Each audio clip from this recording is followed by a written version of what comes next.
Good evening, everyone. Welcome back to Sense for Thought. I'm Mo, and today we're having a bit of a chat with a perfumer, and it is Frida. Thank you very much for joining us. She is the perfumer behind a brand that I've done first impressions on, Olymra, which is I would describe it as artisanal. If you disagree, you can tell me, but it's definitely artisanal niche brand, and it's based around, obviously Frida is from Greece, and it's based around the sense of Mount Olympus. And basically, there is this plant accord, or different plants from Mount Olympus running through the 5 fragrances in the sample set. The sample set was gifted to me by my friend Daniel. He gave me a bunch of different samples, and I love these and did some first impressions on them. So, Frida, very, very nice to speak to you. Thank you for joining us. So, I've always wanted to speak to a perfumer because I'm sure you're familiar because you've watched a few videos and you've commented in the past that I like to do little experiments to try and understand perfume on a deeper level. So, and also I do dabble in the background to learn perfumery just as a hobby, just because I like to deepen my understanding. So it's super cool to chat with you. So thank you very much for taking the time out to come speak to us. Do you want to introduce yourself to everyone? Sure, yeah. First of all, thanks a lot for having me. It's real fun already. Yeah, my name is Frida, and I'm a perfumer. Actually, I'm a scientist by training.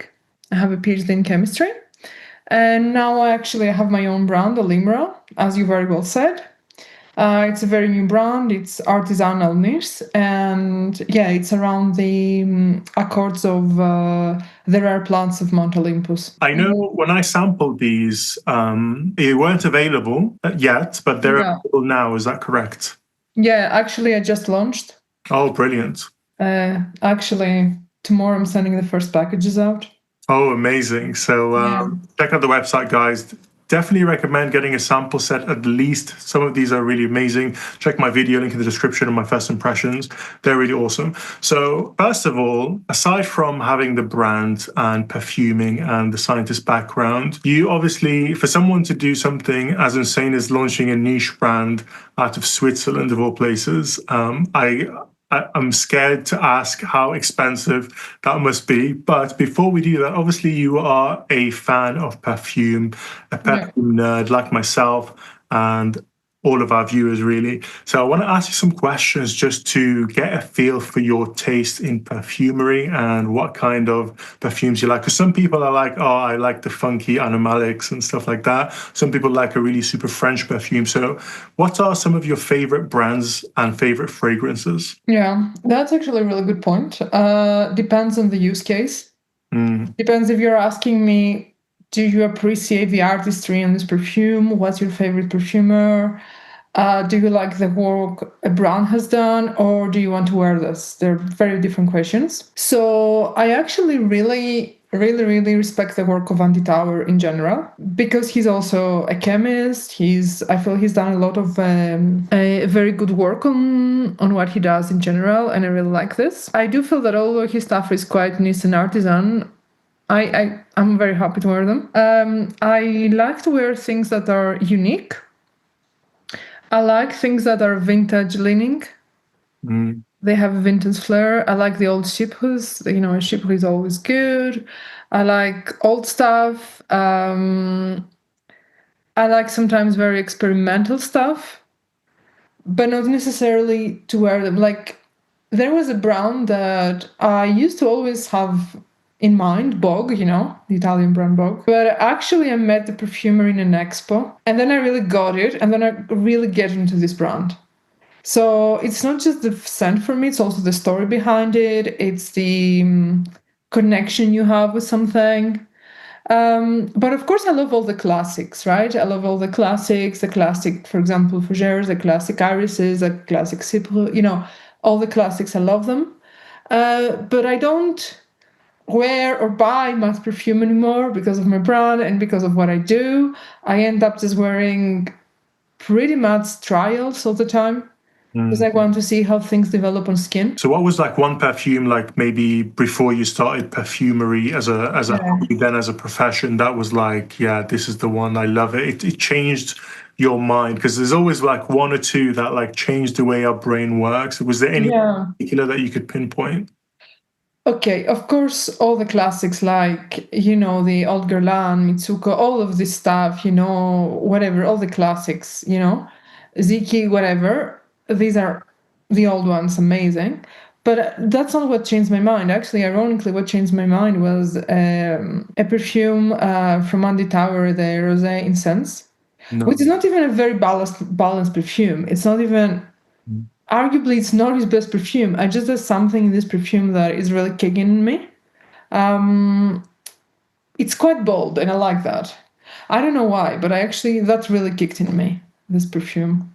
This is the moment you explained, but I have this moment with something that changes in me more with scents in general, not a perfume so much. Like, yeah, if that makes sense. For example, a scent of a place, a scent of a plant. I'm more tuned with that than a perfume, so to speak. No, that makes sense. I mean, Rose Incense is great. I think it is one of my favorites, but I do agree with you. It's not necessarily like his best on No. paper, but it is lovely. And obviously, Mitsuko is amazing. I have to ask you this. Jiki's lovely as well. Completely understand. So you're more of a Guerlain than a Chanel person. Yeah, me too, 100%. I mean, the thing about But also, sorry for interrupting, you have to think that what we smell now is also reformulations. Like one has to go to these osmotex anyway. But yeah, but about the anti-tower perfume, it's not a balance. It's not very balanced. But sometimes I like. It's weird. I like things that are not very balanced. They're not. It doesn't have to be the best composition for me to like it. No, that makes sense. And I like how you mentioned so what you like to wear and what you like as a perfume. It makes sense because a lot of the Vogue stuff, like I've obviously sampled those, and they are so interesting, and you want to think and figure them out. Yeah. It doesn't push you to like, I want to wear this as my scent of the day kind of thing. They're more art pieces. But obviously, with your brand, I'm wearing Oriente a lot. Okay. Because it's interesting and still has that green DNA, but it is like usable. It is wearable. Yeah. That is wearable. And sometimes brands like zoologists and stuff like that, they kind of just go to an extreme where I'm like, okay, I appreciate it, but it's gone too far for me to like. I love zoologists. I forgot to say that. As a brand, I love zoologist. Zoologist is amazing. So obviously, you decided to make your own brand. And you said you're inspired by nature. Now, in these ones that I've smelled, there is a very distinct but unique plant accord. I mean, I'm sure it has a name. I don't know the name, but it is very unique and it feels very natural. Yeah. Unlike the tomato stem smell that people tend to go for to kind of push a green DNA, but it feels like a cartoonish take. But these ones feel very natural. So, what made you? Firstly, like you obviously mentioned on the website the way that you made this kind of accord around these different plants. So, how did you go about doing that? What made you want to do that, and how did you do it? It's very kind of a long story, but I was really always into perfumery for many, many years, trying to make my own things. But I was working at uni for a long time in Switzerland, in Zurich. I was doing research there, I was lecturing. Anyway, so it was my passion always to combine my science and also fragrances, which I loved. So I got into a really cool institute that gave me a really cool grant to run a very interdisciplinary project in fragrances. And this is what actually led me to what I'm doing today. And it's funny that you mentioned that because this was a very pivotal time in my life where I was in this institute and it was very interdisciplinary. There were people from all fields like artists, scientists, everyone. It was really cool. And there were no boundaries, there weren't rules, they weren't what you normally expect in society. So the wearable became unwearable, the unwearable became wearable. You could just walk in there and wear whatever perfume you wanted. Nobody would judge. It was like so it would be a point of conversation, if that makes sense. And that led me to just be very free and just really find my own voice in the best way possible. So I ran this project and I always wanted to like capture scents of plants, capture the scent of a specific time and moment and feeling. And I just loved Mount Olympus. There are some rare plants. There's specifically some that I studied, like an Achillea plant. It's like a yarrow that grows only there. So it was part of my project to coat Mount Olympus. And then with non-destructive techniques, basically you capture, you trap the scent of the plant. You can transfer the samples then into the lab. Then you use very high-res GCMS, so that's like gas chromatography coupled to mass spectrometry. And basically this is how you can see the chemical fingerprint of the smell of the volatile components. And from there you can decipher the scent of the plant. Of course, yeah, the profile of the GCMS, like what you see there, the way that you see the volatile components is not always the same what you experience when you smell something. Because because of some very nerdy ways, but doesn't matter. But yeah, basically then I built from that into reconstructing the accords. That was only one part of my project. It was a very big academic project. But that was the biggest part I carried out for the brand, actually. And it was a dream for me to do something like that, actually. It was very difficult. I had to wait for months to get a permit because you can't just go to an important natural park like Mount Olympus at 2,200 meters where this plant is vulnerable, actually, by the status is vulnerable, the Ahelia, and just do whatever you want. I had to take permits from the government, from the Ministry of Environment, whatever. And that takes months. Everything has to be like planned very well. And then I got COVID because I was in a conference. And it was this very bad, it was this COVID era, like it was 2021. And it was this very bad COVID. And I was vaccinated, but didn't help in this specific case. It was just really bad. I was in bed. I was almost about to cancel the expedition.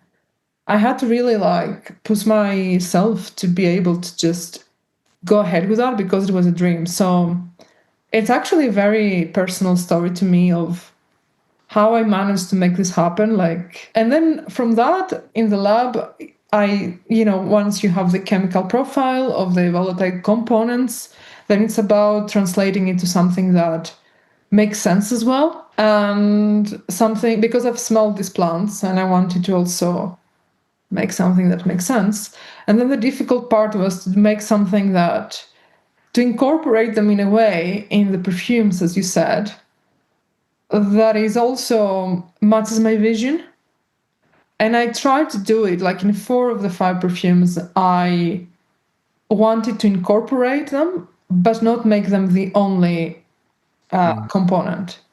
In the Hilea perfume, then basically the whole star of the perfume is one specific plant, is yarrow, that is vulnerable, that grows only on Olympus. And I believe this is my most interesting yet most unexpected, let's say, perfume. It's interesting that a lot of people would not understand. So I think I wanted to really highlight this.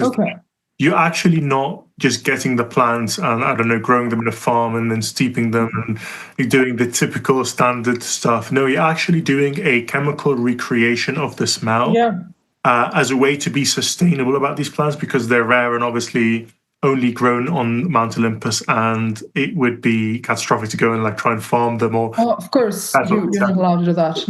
No. Basically, what you do is you go once to the field, you capture the scent, right? You have the samples, you analyze them, and then you have a fingerprint of the smell. And then you reconstruct that using anything you want. I use essential oils, other absolutes, and of course some aroma chemicals, a lot of biotech ingredients to reconstruct that. So yeah, this is, let's say, reconstructed to match the smell of the plant in Olympus, but no plant in Olympus has ever been harvested. So I do get that kind of feel where the plant accord is in all of them. Obviously, one is, like you said, it's just the Achillea is like pure, and that is funny that it's this color as well. Is the one that is like based around that, but the other ones is in there playing a role but not being the main player, and it's quite interesting. One thing that I noticed as well is that they all had this airy feel, like you were at a high altitude and there was a breeze. Was that intentional? And like, is that the DNA you wanted? Because did you want the person to smell them and feel like they are there on the Mount Olympus? Was that the idea? Yeah, well, that was the goal. So glad it worked somehow, at least for one person. Um, you never know because of these perceptions. They're very subjective, right? Yep. But yeah, that was my goal. My goal was basically to transfer this feeling of Mount Olympus, the history, the essence, all this heritage into the perfumes. And in a way that is not cartoonish, though, in a way that it is deep, but it is somehow relatable, that it's, yes, it is ancient, yes, it is a heritage brand, but it's relevant and somewhat contemporary as well. So yeah, I wanted this feeling of the botanical to be really obvious, because overall I think they're very complex compositions. I acknowledge that. It takes some time to get your head around them, but at least the botanical element is quite apparent from the start, and I think this is good. This was definitely something that it is the goal of the first collection. Now, some of the names are obviously named after Greek mythology characters like Persephone, etc. Was that another inspiration? Because obviously one inspiration is Mount Olympus, but what is like the relevance of like the names? Is that part of the story as well?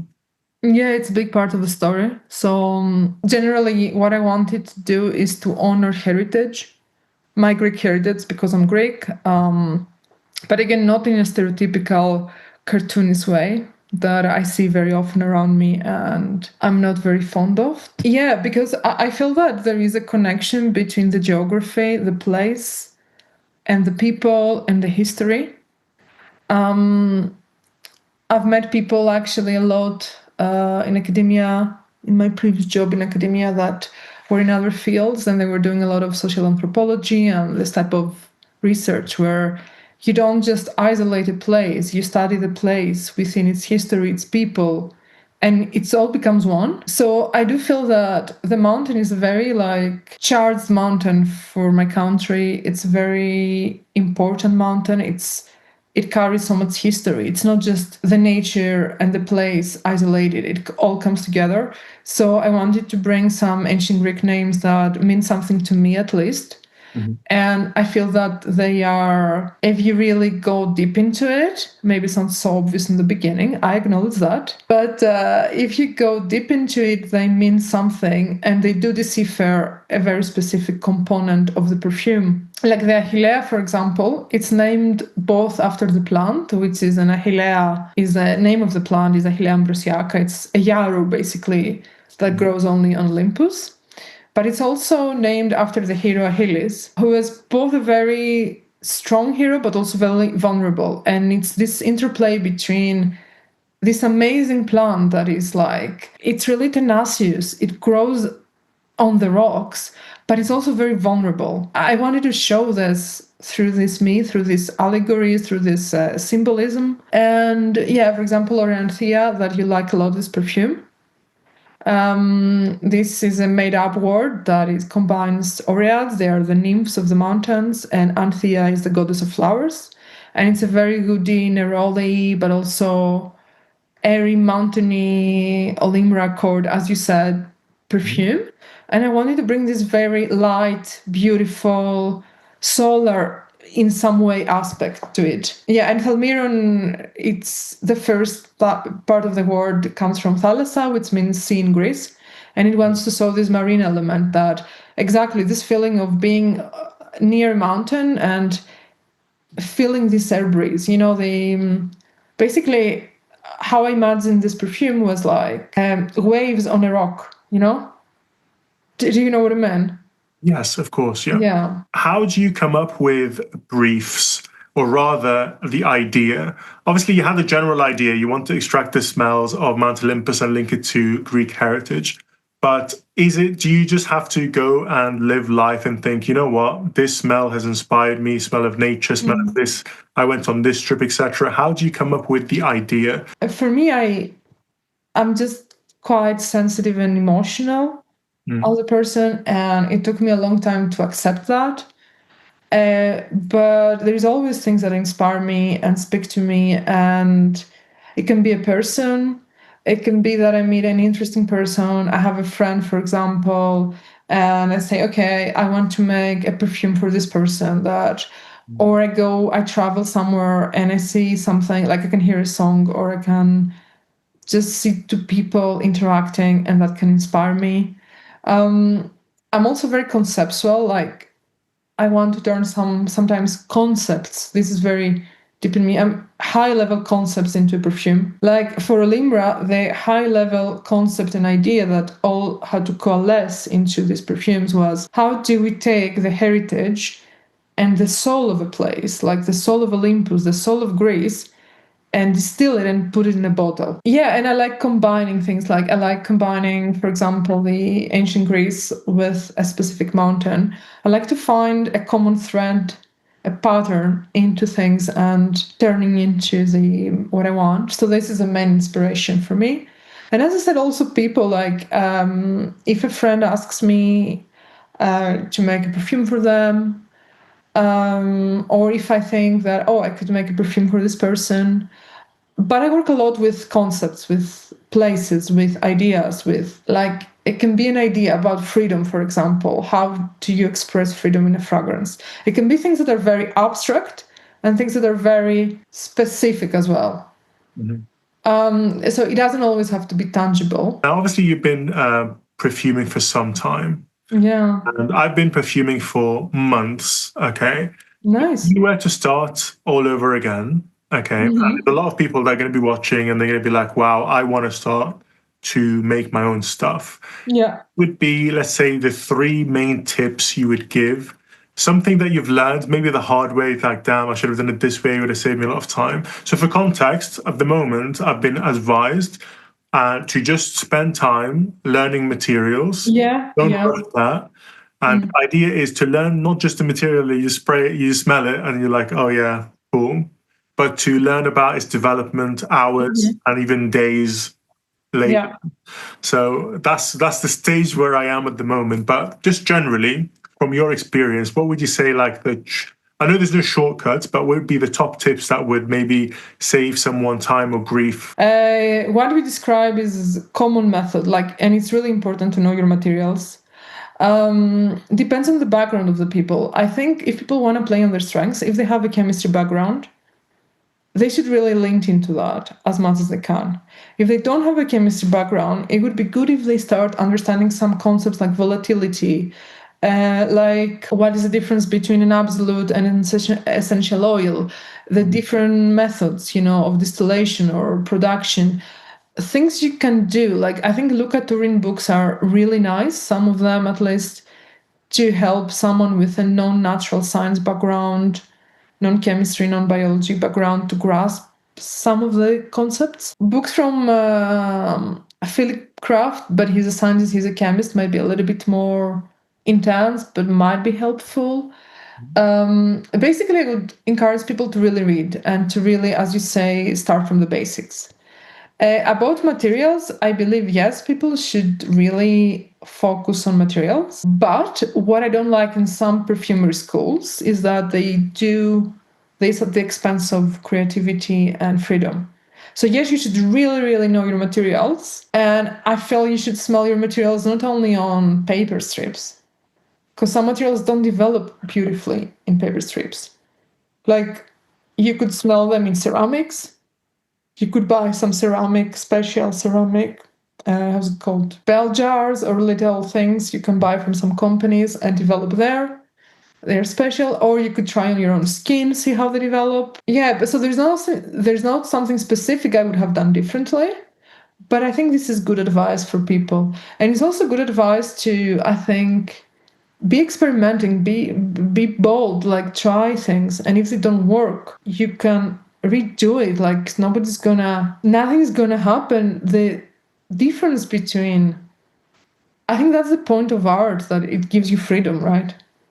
No, that makes sense. And I feel like that's kind of the difference between like the French perfumery versus like Italian perfumery is like one feels very rigid and like by the book, like this is tradition. We do not but also it does produce like total technical masterpieces. Yeah, it does, yeah. And then on the other side, you can have Italian perfumery where it's more about the creativity and experimentation, but it can produce some quite harsh and messy, but and sloppy things, yeah. Sloppy things. But then I feel like the perfect bit is in the middle where you're like Italians, but you are still like sound technically. Like French perfume. I think that's like the sweet spot for me personally, as like someone who is looking for perfumes to wear, because sometimes the Italian ones are like, wow, this is so super cool and creative, but it's like it's rough. And then similarly, you could be like, oh, this is amazing. The French perfume is like perfect, but it just doesn't move you. It's boring and it has been done. Yeah, it's been done and it just bores you. And you're like, well, you see what I mean? If I feel like being in the middle is probably the sweet spot. So I feel like, yeah, you're right. Just being creative early on and experimenting rather than like, okay, I'm going to make a chypre. But now we're talking about like a hobbyist person who is he or she or they are trying to do something for them, right? Yeah. If you ask me, what advice do you give to this person who is having a brief by this hotel? Because I do this job as well. I do signature scents for hotels. I do blends for fragrance blends for like creams, like for cosmetic brands. Yeah, I'm not gonna go to a cosmetic brand and give them an experimental scent. Of course. Because I'll never be hired again, and because nobody, no woman in the world, or person in general who wears a cream in the morning, wants to go and smell like, I don't know, I don't want to say what, but you can imagine. You're not going to make a signature scent for a hotel that is not grounded, that is not meditative. Depends on the hotel, right? But it's different how I would make an art exhibition scent where someone wants to go to an art exhibition or to a statement thing, they smell it for 5 minutes and they leave the room, versus a room that these people have to sit there, be in the spa, eat, be calm down. Then you need something calm, meditative, and palatable for people. So yeah, there you really have to think about who do you serve. You have to serve the people. You have to really follow some rules. You have to know your rules to be able to break them, right? But when we're talking about niche perfumery, artisan perfumery, when you're talking your personal space, that you as Mo, me as Frida, we can go to a store and buy one perfume, and it is our personal space, it is our life, it is for our own use case, then the possibilities are endless, as long as it is safe for the people and the environment. And or if someone is a hobbyist perfumer and make their own scent for whatever they want to do, it doesn't have to be super balanced. As long as it means something to them, it can be full anarchy. So I think it's very nuanced discussion what you want something for. So if someone wants to learn how to be a perfumer for cosmetic companies, for hotels, whatever, that's a very different approach to how do you do it for your own self. You know what I mean? I feel like the best kind of products or perfumes have like good intentions. Like, when someone has made something for themselves, like you can tell when someone has made something for others and you're like, we know what you're trying to do. It just doesn't feel as good. You know what I mean? I mean, you spoke about Tower, obviously, being a brand that you love, but I can tell when Andy Towers made a perfume that I feel like he has just literally made this for himself. Yeah. Like his most successful ones are kind of like that. We kind of ended up liking it as like a side effect almost. It's like a bonus, but he loves it. But you can tell, like some of them, he's like, this is like just because people want to do that. And I've heard a lot of perfumers that are like, oh, why did you? Someone was asking Lorenzo Pazzaglia, why did you make this perfume? And he literally answered and said, well, it was like a missing scent profile in my But that's fair as well, because I think making things for you. Like 2 of the perfumes in my collection, originally I wanted to launch only 3 in the beginning, not 5, which would have been a more pragmatic and sensible thing to do, which doesn't sound like me, so I didn't do it finally, right? Sorry. But basically, 2 of the perfumes were meant for a more personal use, Persephone and Haron. Yeah. And that carries its own danger because I made Persephone because it's the perfume I always wanted to have and never had.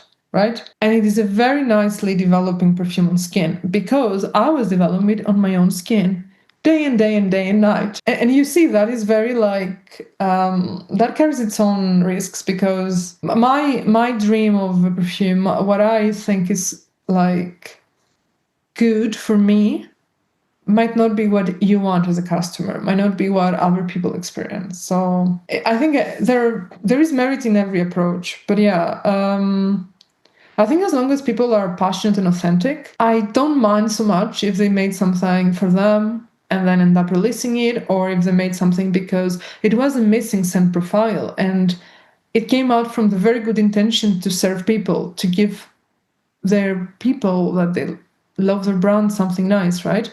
Or if it's because they wanted to very conceptually capture a place, I think they are all very valid ways of working.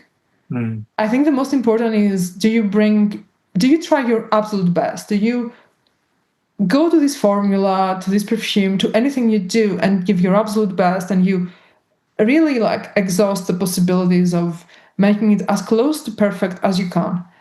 If you do this, I'm happy, no matter what your goal is. Maybe your goal is to make the more anarchist, unbalanced perfume in the world that nobody's gonna wear. Is people are gonna buy it just to have it, I don't care. Or if you want to do the most palatable, boring, but technically amazing perfume, I don't care so much about that. I care about, did you put the effort? Was it authentic? Did you actually care so much deeply about what you do personally? That's what I see more. I think that's pretty amazing advice, to be honest, for anyone that is in a creative field, is just to be authentic and put in your best foot forward. So I have to ask you this question now. Everyone needs a professional advice, okay?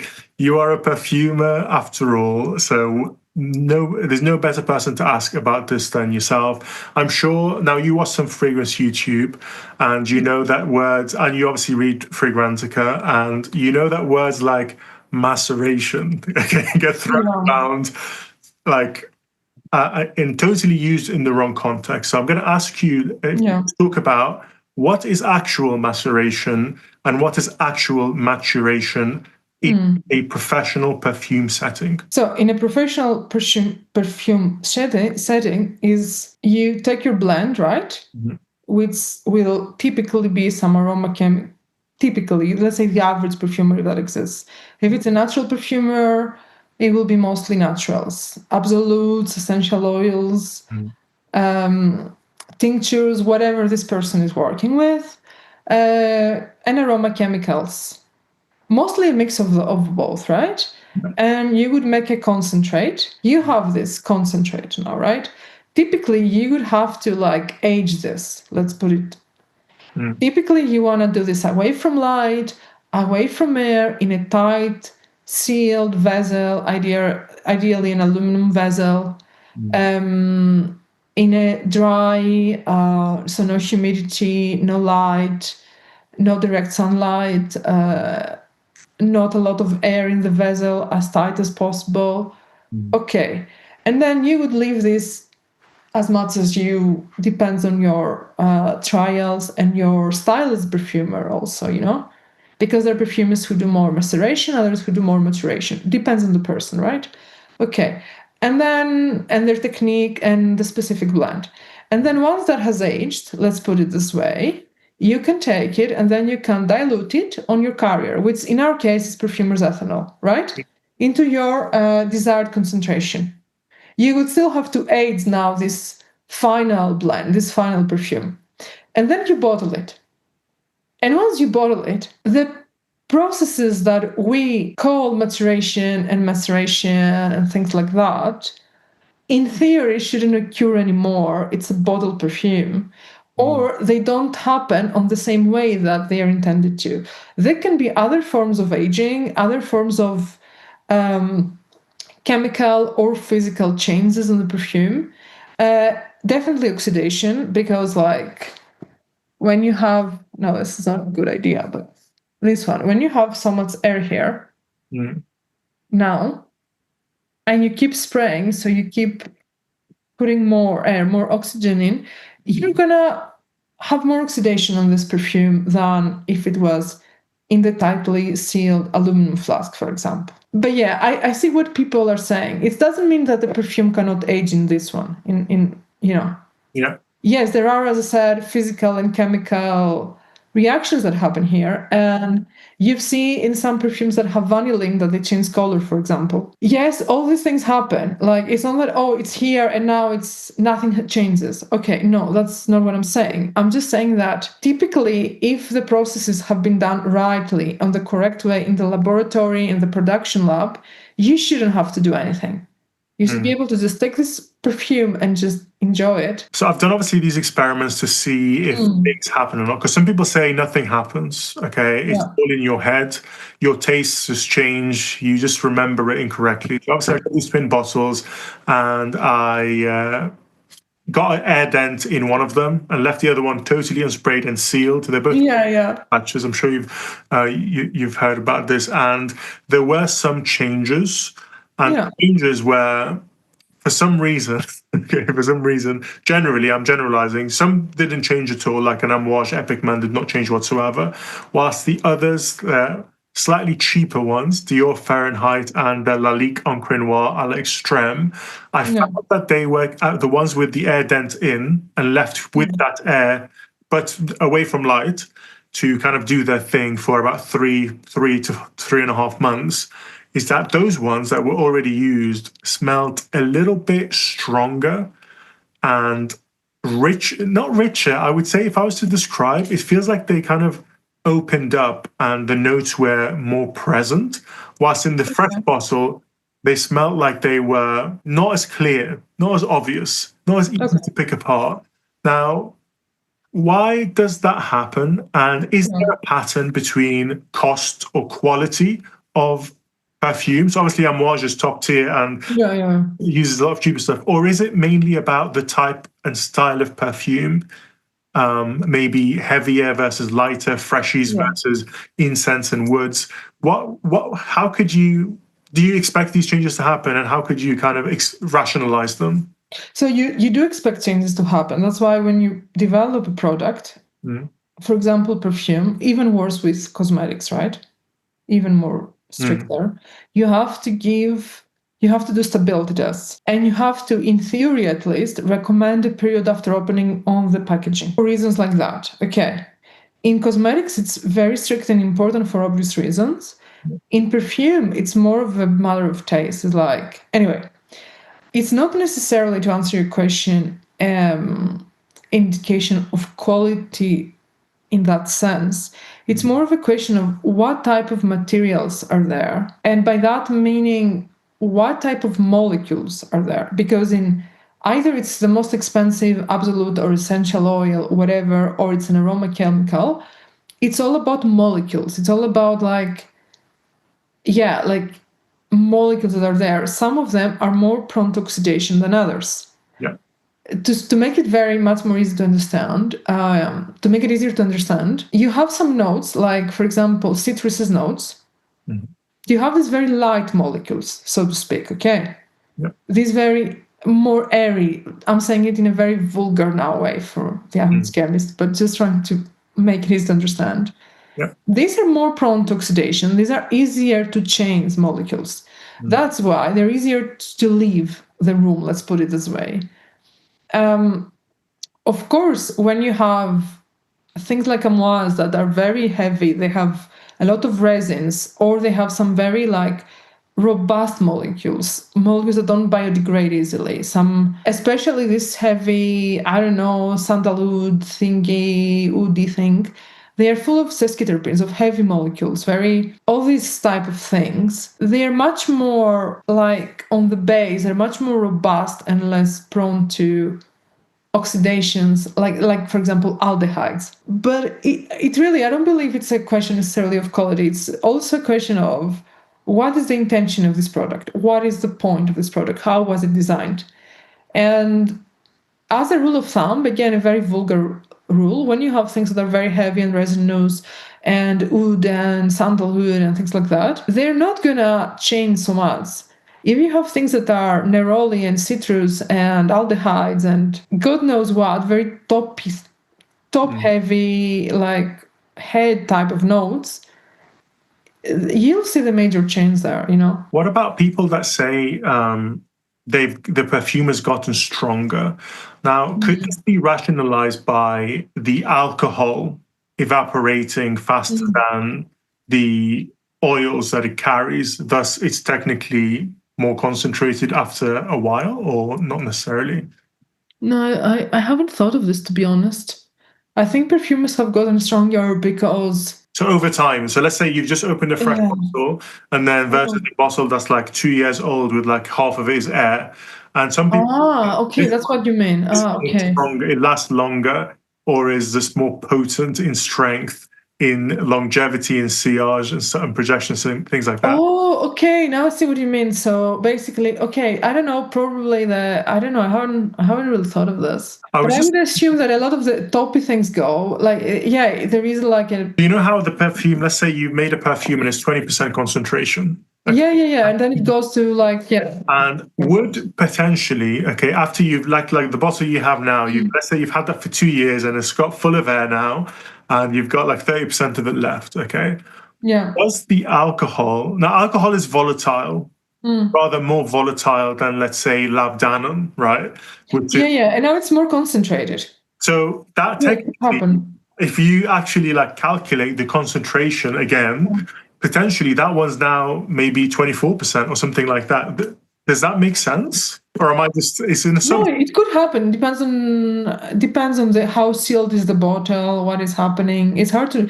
It in theory it could happen. Like depends on the use of the bottle. In theory, I guess it would happen. Also depends if it is a refill bottle or if it's sealed. Mm.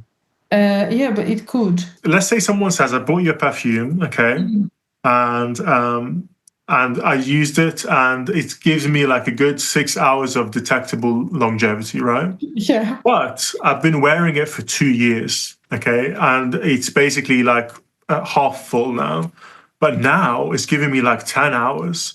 Is that just something in their mind? They're detecting it more, or is that logical? Does that make sense that potentially the changes that you mentioned with the oxidation stuff like that will make it supposedly last longer or be more detectable? Normally, oxidation, chemically speaking, is a degradation process. Yeah. Is normally something that it's not, I don't want to say bad, but it's normally something that is not desirable, so to speak. Mhm. But what you said about the to put it very like simply, in this bottle now there would be the heavier molecules, the heavier notes, and a less amount of a higher concentration due to the alcohol being evaporated, right? Because it's more volatile. So now it's going to last longer, yes, but what you describe won't be the exact same scent. So me as a perfumer, that was not my intention, right? Makes sense. So if that happens, please someone should email me, call me. I'm very open. I talk to people. I'm not. Please let me know because 2 years from now, if that happens, I should go and see what happened there. You know. But it is like also perception. Like if people smell things differently, and depends on also their hormones, on their physical health. We smell things differently. We perceive things differently. Like I don't smell the same thing you smell.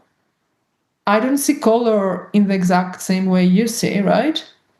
And even over time, like you could Yeah. something today, and then next week you could catch like a different see or a note that becomes more apparent to you because you just weren't paying as much attention like 2 weeks ago.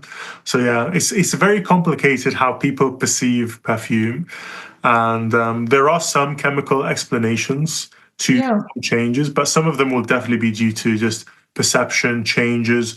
Perhaps in different weather as well. I find that I can Yeah. catch different notes, or they smell different. Like if I'm wearing something quite animalic per se, like in Yeah. summer, it's just stronger because of the weather conditions. It comes across differently. So I think Yeah. there's so many different factors. But thank you for adding some explanations. Yeah, of course. We'll try and not call it maceration again because that's wrong. With his That's okay. I mean, I'm very happy that people are trying to learn and people are trying to experiment. And when you're trying to learn and experiment, I don't like perfumery being an elitist hobby. I think people it's cool that so many people nowadays care about it. It's wonderful. And of course, some people will not get everything right, but it's not that it's their job and they lecture at the university and they have to get everything right. They're allowed to not get everything right and learn, because that's how we learn, by breaking things and experimenting and remaking them, no? Well, I think that is a beautiful way to kind of not make us feel so bad about throwing these terms around. So thank you. But it's okay. I mean, it's fine. It is true. But I mean, thank you very much for all the tips, all the wisdom, all the explanations. Of course. And I'm happy to hear that you've launched now and are starting to ship tomorrow as well, which is brilliant. That's good news. Well, thank you very much for your time. And guys, check out Olymra. I love these. I've got a first impressions on this from a few months back. Link in the description. Obviously, link to the website in the description. Check it out. If you're in Europe, you can get yourself samples and bottles now, which is very good. Thank you guys very much for watching. Let me know in the comments what you think. Have you tried these? What do you think of them? Do you have any questions? Are you a bit of a amateur perfumer? Do you believe in maceration, maturation, and things of that nature? Put it all in the comments, and obviously we'll be happy to answer. Thank you very much for watching, and we'll see you next time.